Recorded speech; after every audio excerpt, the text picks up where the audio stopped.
안녕하세요. 세상의 모든 가슴 이야기 해모가의 원장 민호빈입니다. 오늘은 여러 가지 가슴 이야기를 해드릴 건데요. 제가 왜 이 채널을 이제 와서야 시작하는지 이런저런 이야기를 시작해 보도록 하겠습니다. 가슴 고민을 많이 하나요, 사람들이? 자, 피디님. 우리 미팅 나갔어요. 소개팅. TV나 무슨 짤 보면 남자의 시선 트래킹 하는 거 보셨죠? 이렇게. 맨 처음에 어디에 눈코로 갔다가 이렇게 어디 봐. 가슴 보고, 그리고 우리가 이제 가슴 하면 잠재의식 속에서도 남자나 여자들 모든 사람들은 다 어린아이였던 시절이 있잖아요. 이렇게 한자에 보면은 좋다는 뜻 있잖아요. 좋다는 뜻이 엄마가 아이를 안고 있는 모습인데, 이런 것들이 이제 가슴을 상징하는 이런 모티브가 되기도 하고, 사람들이 마음의 고향 같은 곳이죠, 가슴. 그래서 저는 이 수술뿐만 아니라 이제 관리까지 하는 의사인데 오래됐죠. 개업한 지도 한 10몇 년 넘어가고, 이 업에 들어온 지는 20년 넘어가는 것 같아요. 그래서 이제는 좀 말을 할 때가 되지 않았나? 뭐 더 늦으면 이제 못하지 않을까요? 그때쯤 이제 일을 안 할 것 같은데. 그럼 선생님은 평생 가슴만 만지셨네요. 만졌다는 뜻이 좀 이렇게 애매하긴 한데, 가슴 진료만 했느냐 뭐 이렇게 물어보시는 건데, 우리나라에는 이제 유방외과와 갑상선외과가 같이 묶여 있어요. 나라별로 좀 다른데 흉곽과 갑상선을 같이 보는 병원이 있고, 나라에 따라서. 그리고 유방과 갑상선을 같이 보는 나라가 있어요. 이게 왜 같이 묶여 있는지 모르겠는데 우리나라의 분위기가 그렇죠. 그래서 유방 갑상선을 같이 보는 의사들이 대부분입니다. 저는 유방암, 갑상선암, 실리콘, 가슴 성형, 재수술 뭐 이런 것까지 같이 하는 토탈케어, 원스톱 토탈케어 서비스를 제공해드리고 있습니다. 유달로 가겠습니다. 유방의 달인 민호빈 원장님. 네네, 감사합니다.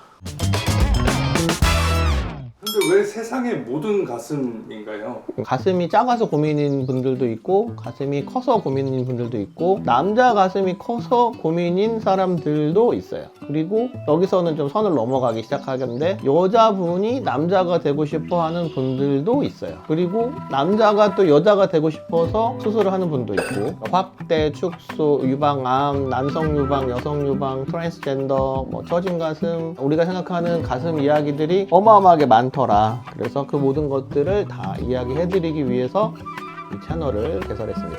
근데 왜 이제서야 채널을 오픈하신 거예요? 타겟이 되고 싶지 않았어요. 노출을, 제가 바라는 라이프 패턴은 아무도 모르고 제가 돈이 많았으면 좋겠어요. 저를 찾아오는 주 고객층이 누구시냐면 의사 선생님들 많이 오세요. 의사 선생님. 남자 선생님, 여자 의사 선생님, 의사 선생님 딸, 의사 선생님 아들, 뭐 의사 선생님 친구, 친척 많이 있는데, 그래서 저는 의사 선생님 수술 전문의였거든요. 근데 이제 까다로운 환자들만 너무 많이 오더라고요. 이렇게 제가 이제 나이가 이제 040를 넘어서 050가 되었거든요. 이제 의사 된 지 한 25년 6년 됐거든요. 이렇게 앞으로 또 어떻게 될지 모르겠지만, 앞으로 남은 시기를 좀 정리하고 싶기도 하고 기록하고 싶기도 하고, 지금 한번 해보고 싶습니다. 근데 오랫동안 유방을 전문으로 하셨는데 외과 의사 중에서도 유방을 전문으로 선택한 이유가 있으실까요?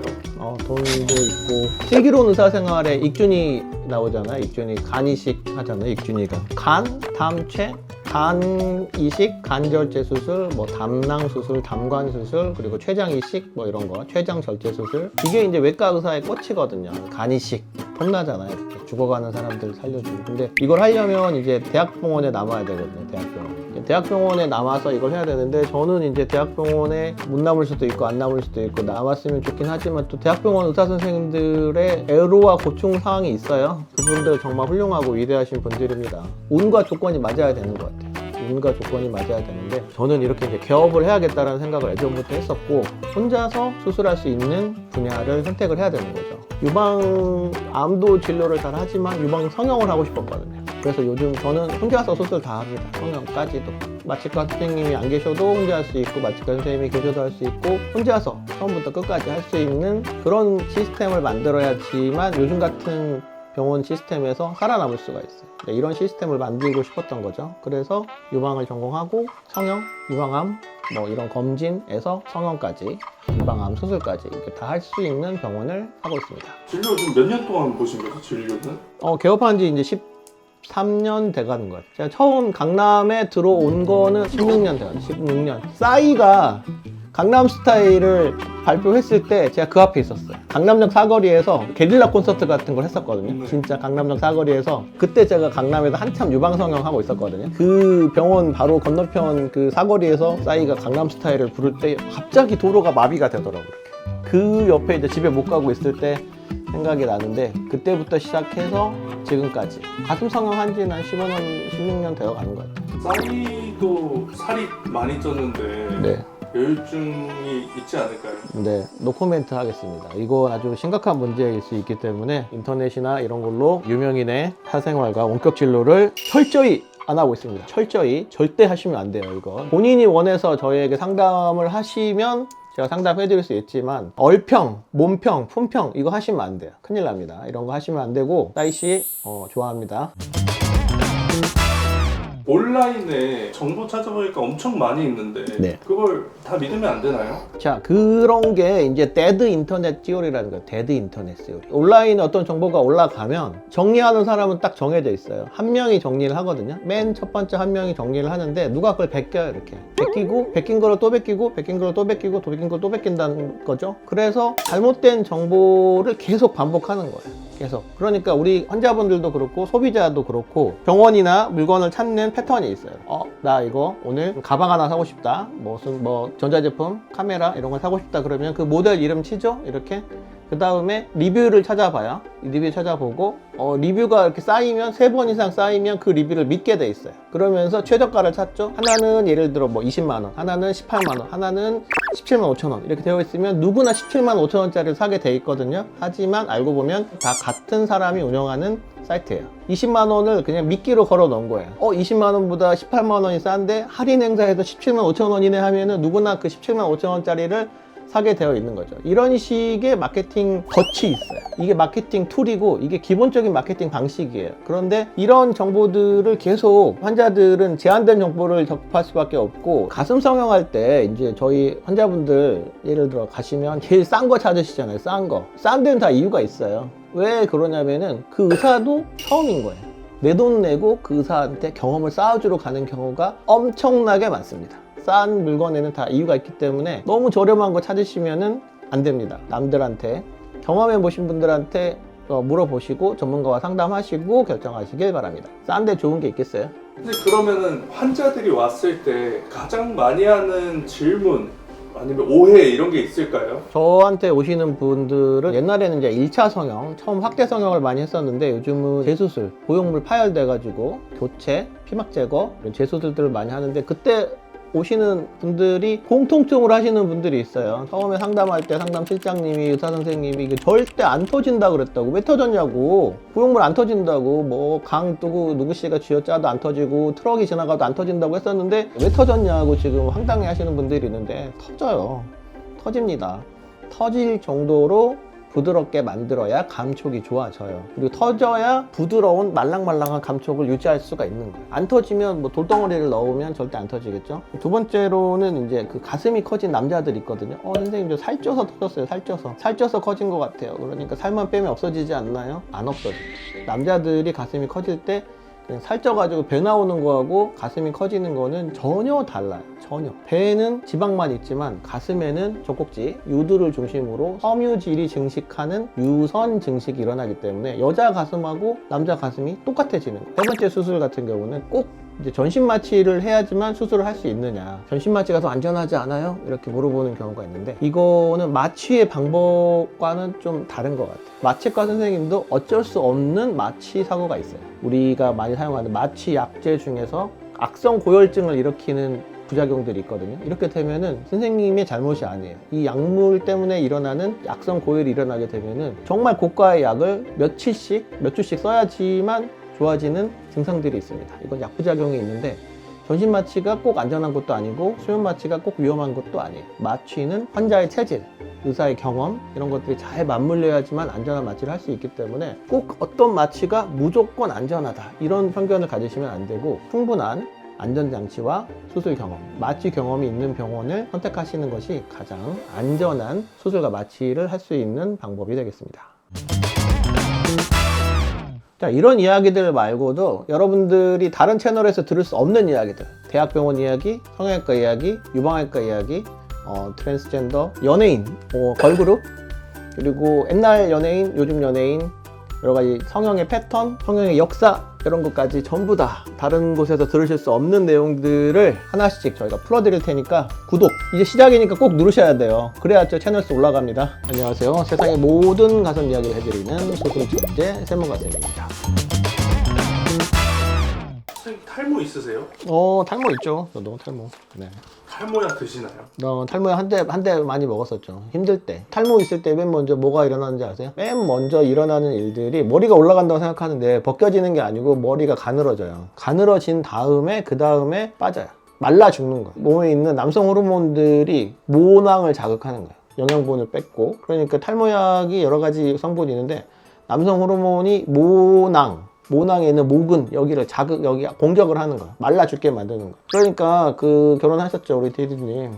네. 사모님이 엄청 괴롭히고 그러면 밤에 잠도 안 오고 새벽에 이렇게 눈 멀뚱멀뚱 떠가지고 막 이렇게 이 결혼을 내가 왜 했나 막. 그럴 때 보면 이제 점점점 머리가 빠지는 거예요. 남자가 아저씨가 돼서 머리가 빠지는 게 꼭 남자가 나이 들어서도 있지만 괴롭혀서 그러는 거야. 힘드니까 그만 좀 괴롭히세요. 이렇게 좀 자유를 주라고. 스트레스 받고 그러면은 이렇게 모낭에 이제 그쪽으로 가는 영양분, 혈관, 산소 성분들이 많이 떨어지고 남성 호르몬이 자극을 하게 되면 이제 나이 들어서 생기는 노년 탈모, 남성 탈모, M자 탈모 이렇게 올라가잖아요. 이렇게 많이 문제가 생기면서 이런 여러 가지 문제들 때문에 탈모가 생기는 거죠. 탈모약 먹는 사람들 중에 제일 걱정이 가슴이 커진다고 하는데 사실인가요? 100% 관련이 있죠. 당연히 관련이 있어요. 저희 병원에 오신 환자들 중에 선생님 제가 탈모가 생겨서 탈모약을 진짜 먹고 있는데 남성 호르몬이 탈모의 원인이 되거든요. 분명히 남성 호르몬이 탈모와 관련 있는 거는 정말 확실해요. 근데 남성 호르몬으로 전환되는 효소를 억제시켜 주는 거죠. 그러면 모근이 두꺼워지는 거예요. 모낭에 그 남성 호르몬으로 전환돼서 자극을 줄여주게 되면은 남성 호르몬의 비율이 떨어지게 되죠. 그러면서 남성 호르몬이 여성 호르몬으로 이제 전환되기도 하고, 그리고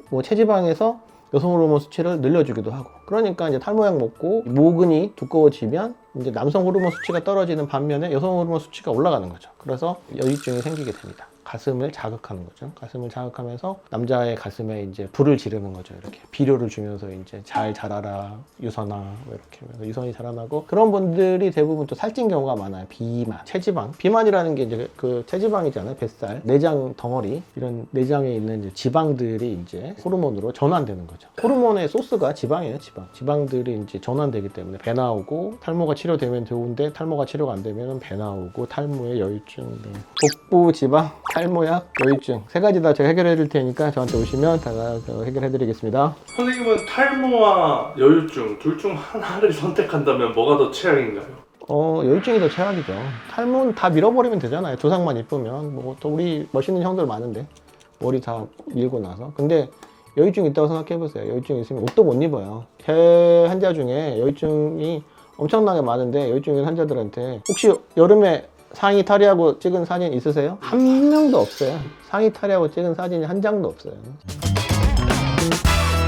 근데 또 그렇다고 탈모약을 안 먹을 수는 없잖아요. 네. 먹고 가슴이 커지면 어떻게 해야 되나요? 탈모약이든 무슨 다른 원인이든 가슴이 커졌다 그러면 일단 이제 아파요. 남자가 이제 호르몬이, 여성 호르몬이 올라가는 시기가 3번 있거든요. 첫 번째 신생아 때 엄마의 여성 호르몬이 태반을 타고 넘어와서 이제 여성 호르몬 수치가 신생아 때 올라가요. 그러니까 우리 애기들 보면 여자애든 남자애나 비슷비슷하게 생겼어요. 왜 그런 남자애들 여자애 얘 우리 딸 잘생겼네 이렇게 하면 아들인데요 딸인데요 이렇게 하는데, 왜 그러냐면 신생아들은 호르몬이 되게 비슷비슷해요. 그래서 남자애도 엄마한테 넘어온 여성 호르몬을 가지고 있기 때문에 좀 통통해. 말랑말랑하고 이렇게 젖꼭지도 약간 튀어나와 있고, 그럴 때 한번 올라오고, 두 번째가 사춘기 때, 2차 중학교에서 고등학교 넘어갈 때, 그때도 이제 남자가 키가 커지고 목소리 바뀌면서 가슴도 튀어나오게 돼 있어요. 그리고 이제 저희 친구들 이제 40대에서 50대 넘어가는 이제 중년에서 노년으로 가요. 할아버지들 어렸을 때 무서웠는데 이제 아저씨일 때 무서웠는데 할아버지 되면서 성격 좋아지는 분들 많이 있잖아요. 그게 이제 호르몬들이 변해가지고 그러는 거거든요. 탈모약은 그 중간쯤에 갑자기 가슴이 커지는 거예요. 딱딱하게 만져지기도 하고, 정말 말랐는데 가슴에 알사탕 같은 게 덩어리가 만져지는 경우도 있고, 가슴이 큰데 속에서 멍울이 딱딱한 게 만져진다 이러는 경우도 있어요. 그럴 때 이제 초음파를 해보면 지방하고 유선을 정확하게 구별할 수 있습니다. 물론 저처럼 정확하게 유방 초음파를 많이 보는 유방외과 전문의 선생님들이 더 잘 보시겠죠. 그래서 유방 초음파, 유방 촬영 MRI 이런 유방암 검사할 때 사용하는 장비들을 사용해서 유방을 검사해보면 본인이 유선이 있는지 없는지, 유선이 어떻게 자라는지 여기까지 검사가 가능합니다. 여유증이 생기는 분들은 여성 호르몬이 올라가 있는 거예요. 여자분들하고 호르몬 상태가 똑같은 거기 때문에 여유증이 생겼다, 유선이 있는 거고, 호르몬과 유선 조직 두 가지 합치면 유방암 똑같아요. 남자나 여자나 유선 조직에 호르몬이 자극이 되면은 유방암이 걸릴 수 있습니다. 지속적으로 약 먹고 살찌고 피자 먹고 콜라 먹고 사이다 먹고 치킨 먹고 약 먹고 탈모약 먹고 피자 먹고 치킨 먹고 또 탈모약 먹고, 그러면 계속 그 여유증을 일으키는 호르몬이 올라갈 수밖에 없는 거예요. 여유증이 생기는 호르몬은 유방암이 생기게 하는 호르몬과 똑같다고 보시면 돼요. 실제로도 이런 여유증 환자가 더 많아졌나요? 제가 처음에 이제 1세대라고 생각하시면 돼요. 대학병원에서 유방암 수술만 하시고 밖에 나와가지고는 이런 유방 저체 수술을 많이 안 하셨거든요. 그래서 어떤 선생님들이 여유증을 많이 하셨냐면 복부 지방 흡입하는 사람들이 되게 많이 하셨어요. 저 가슴에도 지방 있으니까 가슴도 좀 빼주실래요? 그래가지고 이거 왜 안 나오지? 하다가 이제 이거는 유선 있으니까 유선 조직 빼드릴게, 그래가지고 유선 조직을 잘라가지고 유선 조직만 쏙 뺐거든요. 유륜의 크기가 보통 500원짜리만 해요. 더 작은 사람은 100원짜리만 하고. 근데 유선 조직이 작으면 이 500원짜리 크기 한 2cm, 3cm 가지고 다 뺄 수 있었어요. 근데 유선의 조직의 크기가 그 정도가 아니거든요. 대부분 큰 사람들은 10cm, 15cm, 20cm가 넘어가는 분들도 많이 있어요. 그런 사람들 같은 경우는 유륜 절개로 유선 조직을 다 못 빼는 거예요. 그러면 어떻게 될까요? 유두 주변만 콕 파여서 들어가고 주변 조직에 있는 유선 조직이 그대로 남게 되는 거예요. 그래서 여유증 수술 후에 함몰, 페인, 부작용이 엄청나게 많은 거예요. 그래서 이런 부작용을 안 만들기 위해서 저는 이제 로봇 수술하는 방식으로 겨드랑이에서 명치까지 이렇게 거의 20cm, 30cm를 쭉 내려와가지고 한꺼번에 뺄 수 있는 장비와 수술 경험이 있기 때문에 부작용을 엄청나게 줄일 수가 있는 거죠. 제가 수술하신 분들은 겨드랑이로 수술하기 때문에 유륜 절개로 인해서 발생하는 함몰 페임이 발생하지 않습니다. 네, 탈모는 요즘 약이 너무 좋기 때문에 조기에 탈모약을 복용하시면 소중한 머리 다 지키실 수 있습니다. 그런데 이제 그 탈모약 복용하는 과정 중에 여유증이 생기는 경우가 엄청 많기 때문에 빨리, 점점점 유선이 너무 커지기 전에, 유선이 커지면 피가 많이 나요. 본인도 힘들고 저도 힘들고, 작을 때는 빨리 잘라주면 되니까 흉터 없이 겨드랑이만 가지고 유선 조직을 다 제거할 수 있기 때문에 탈모약을 복용하는 중에 가슴에 문제가 있다, 가슴이 커진다, 아프다, 만져진다, 여러 가지 문제가 생긴다, 그러시면 빨리 유방외과 전문의를 찾아서 상담받으시면 도움이 되실 겁니다.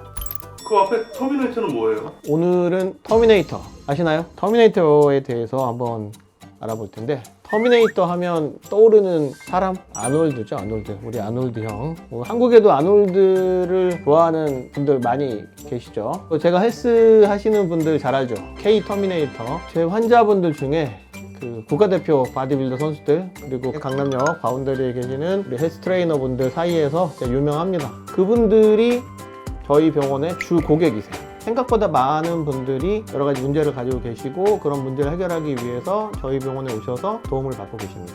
그게 바로 여성형 유방증, 여유증, 그 중에서도 바디빌더 여유증이라고 하는 터미네이터 여유증, 터미네이터들의 말 못할 고민, 여유증에 대해서 오늘은 알아보도록 하겠습니다.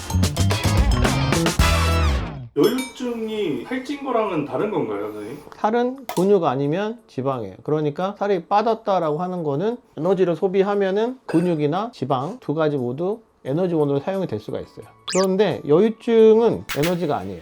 유관에서 모유를 생산하는 유선 조직이 자라나기 때문에 유관을 감싸고 있는 섬유 조직, 콜라겐이에요, 콜라겐. 이런 것들이 늘어나기 때문에 이런 거는 우리 인대, 아킬레스건 이런 부분들과 유사하기 때문에 우리 살 빠진다고 해서 인대가 녹아서 없어지나요? 안 없어지죠. 마찬가지로 이런 섬유질, 콜라겐이 늘어나서 가슴이 커지는 거기 때문에 유두가 볼록하게 터지고 그 다음에 배가 나오죠. 배가 안 나오고 가슴만 나오는 경우도 있어요. 이렇기 때문에 여성의 유방과 똑같은 기능을 하는 유방이 생기는 질병을 말합니다. 남자 유방에서 모유 생산을 할 수 있을까요? 의료 전문 PD로서 할 수 있습니다. 그러면 입장을 바꿔가지고 여성이라고 해서 아무 때나 이렇게 짜면 모유가 나올까요? 안 나옵니다. 언제 나올까요? 임신을 했을 때. 맞아요. 임신했을 때. 왜 나올까요? 호르몬이 올라가니까 모유를 생산할 수 있는 거예요. 여성형 유방증이 있다는 거는 모유를 생산하는 공장이 있는 거예요. 이런 상황에서 모유를 생산하는 젖도는 약, 여러 가지 많이 있어요. 젖도는 약을 먹거나 주사로 맞거나 이랬을 때 모유가 생산이 됩니다. 실제로 모유가 나오는 사진을 제가 찍어 놓은 거죠. 그리고 이 환자에서 호르몬 검사를 했어요. 그랬더니 남성의 정상 수치보다 훨씬 더 올라가 있는 결과를 볼 수 있어요. 이런 환자에서 유즙이 분비가 되는 거죠. 그러니까 이런 환자가 계속 이렇게 반복적으로 이런 환경에 노출이 된다. 유방암이 생길 수도 있는 거죠. 남자 유방암이 생길 수 있는 거예요. 살이 찌는 거랑 여유증이랑 비슷하게 오는 경우가 많죠. 가슴만 커지는 경우가 진성 여유증이에요. 진성 여유증.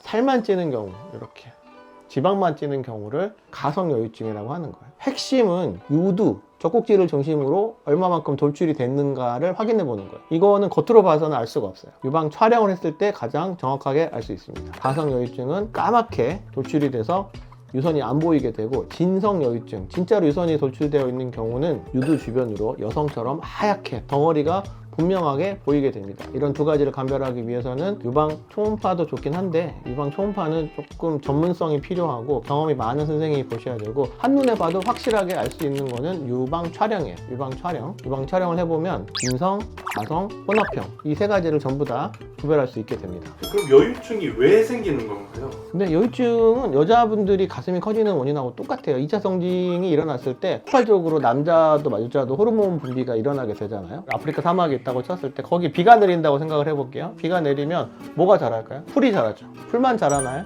나무도 자라잖아요. 나무도. 호르몬 자극이 확 일어났을 때 이 풀이 있으면 마찬가지로 풀이 자라는 것처럼 온몸에 살이 찌게 되죠. 근데 거기에 나무 씨앗이 있으면 오동나무, 떡갈나무 이런 단단한 섬유질을 가지고 있는 나무가 자란다 그러면은 거기는 쑥쑥쑥 자라는 거예요. 그런데 이제 거기에서 운동을 하는 거는 불을 지르는 거나 마찬가지예요. 불을 지르면 어떻게 될까요? 풀은 타죠. 풀은 타지만 나무는 어때요?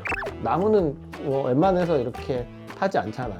이런 돌덩어리처럼 단단한 나무가 자라나 버리면 이제 그 가슴에 있는 유선 섬유질만 남게 되는 거죠. 그래서 여유증은 호르몬 밸런스예요. 호르몬 밸런스가 깨졌을 때 남성도 여성 호르몬이 있고 여성도 남성 호르몬이 있는데, 적당한 비율을 가지고 있을 때 남성은 유선 자극이 일어나지 않아서 씨앗처럼 잠재적으로 가지고 있기만 하지 그것들이 엄청 커지진 않거든요. 그런데 비정상 자극을 받게 되면은 유선 증식이 일어나는데, 옛날에 우리가 못 먹고 살 때 있잖아요. 삐쩍 말라가지고 가슴도 말라있고 다 말라있잖아요. 밖에서 뛰어놀던 때. 그럴 때는 호르몬 불균형을 일으키는 이런 영양 자극들이 없는 거죠, 이렇게. 근데 요즘은 어때요? 햄버거, 콜라, 사이다, 뭐 치킨, 피자 엄청난 고열량을 먹으면서 항상 어떻게 자세는 어떤가요?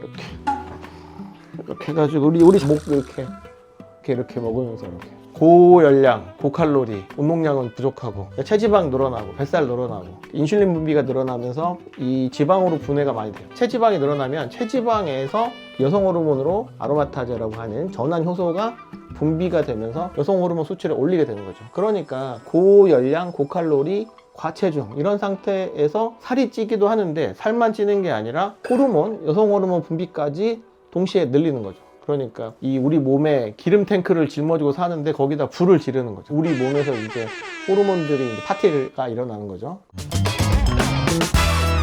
여유증이 의심되면은 어떤 병원을 가야 되나요? 단순히 지방만 있다 그러면은 지방 흡입하는 병원에 가셔도 돼요.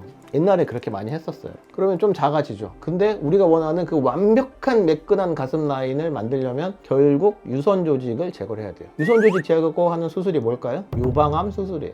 유방암 수술. 옛날에는 이렇게 제가 학교 다닐 때, 90년대 학교 다닐 때 보면 유방암이 걸리면 다 죽는 줄 알았거든요. 그래서 그때만 해도 약이 되게 독했거든요. 근데 요즘에는 보면 유방암이 너무 초기에 막 눈곱만큼 되는 사이즈를 가지고 있는 유방암 수술하는 사람들 정말 많거든요. 그런 분들이 나이까지 어려. 결혼도 안 했어. 그러면 옛날처럼 이렇게 싹둑 자르는 수술을 할 수 있을까요? 안 한단 말이에요. 저는 이제 원래 아주 옛날 제가 전공이 로봇 수술이에요. 로봇 수술. 제가 2010년에 전공을 했었는데 펠로우 마치고 나서 10년쯤 지나서 로봇 수술하는 방식이 유방암까지 넘어온 거죠. 여유증 할 때 이런 수술을 하면서 로봇 수술을 하는 그 똑같은 방식으로 가스라니 절개를 안 하고 겨드랑이 털 있는 쪽으로 넣어가지고 겨드랑이로 빼주는 로봇 수술을 한 거죠. 그러니까 이런 수술을 누가 해야겠어요? 유방암 수술을 할 줄 아는, 로봇으로 유방암 수술을 할 줄 아는 의사가 하면 훨씬 더 흉터 없이 깔끔한 여유증 수술을 할 수 있게 되는 겁니다. 오늘 여유증에 대해서 시작도 안 했는데 벌써 끝나버렸네요. 제가 해드릴 말씀이 너무너무 많거든요. 제가 여유증 전문가 아니겠습니까? 제가 어렸을 때 보이스카웃이었어요. 보이스카웃의 모토가 뭐죠? 왔다 간 흔적을 남기지 마라. 제가 흔적을 남기지 않는 그런 깔끔한 수술을 제가 정말 잘 하거든요. 의사 선생님들 수술 전문이에요. 의사 선생님들 수술 받은 의사 선생님들 정말 많거든요. 바디빌더들 의사 선생님들 많은데 제가 여유증에 관해서 해드릴 말씀이 너무 많으니까 질문 댓글 남겨주시면 제가 바로바로 답변해드리도록 하겠습니다. 이상 세상의 모든 가슴 이야기를 해드리는 수술 천재 세모 가슴이었습니다.